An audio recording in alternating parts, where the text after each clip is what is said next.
Hello everybody and welcome back to Daily Y. My guest today is Daniel.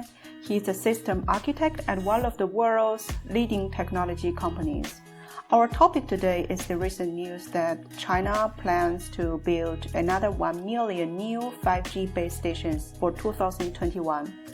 But we will also touch the key topics of artificial intelligence, deep learning, and the future of data privacy.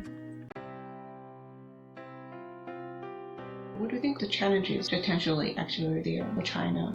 The possibility of surveillance is of course a negative side effect, at least from our Western perspective, a negative side effect. That because you can exchange so much data so quickly, wirelessly, everywhere, you also have the power to really track every human being, their car, their assets, their phones, their movements over cameras, over pictures, over sound, over everything, every asset that you have in real time at any moment, which imposes a great danger for us, but especially of course for the Chinese citizens at the moment. But I think not only them, but people worldwide. But on the other hand, that's probably the only way where the world will transition into, at least for now. Data privacy and tracking people, even though we Europeans, we are really like the last outpost fighting against that. You can see that with all the regulations that we do. Like that, for example, on a website, you always have to click that annoying banner saying, yes, you accept all the cookies. Yeah, exactly. This is thanks to the EU government, basically. Because we are trying to keep data privacy and we are enforcing rules like every human being has the right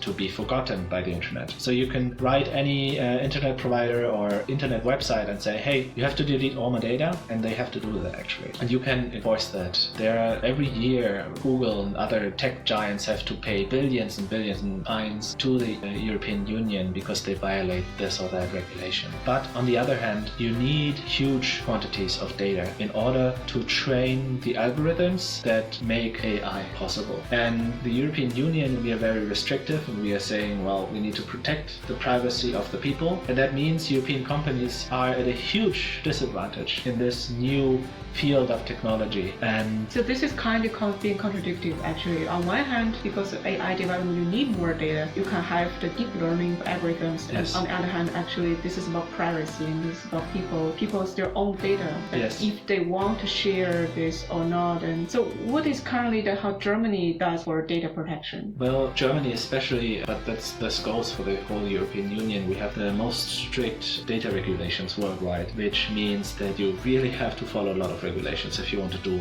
online business here. That is difficult for companies. Like I said, really gives them as a competitive disadvantage in comparison to other companies like US-based companies, right? Luckily, European Union is slowly recognizing that issue in the field of data collection. So that's why we are pushing for a new project called Gaia X. This is, I think, something for another episode, but in brief, it means that it will be a European giant cloud to host and collect data morally.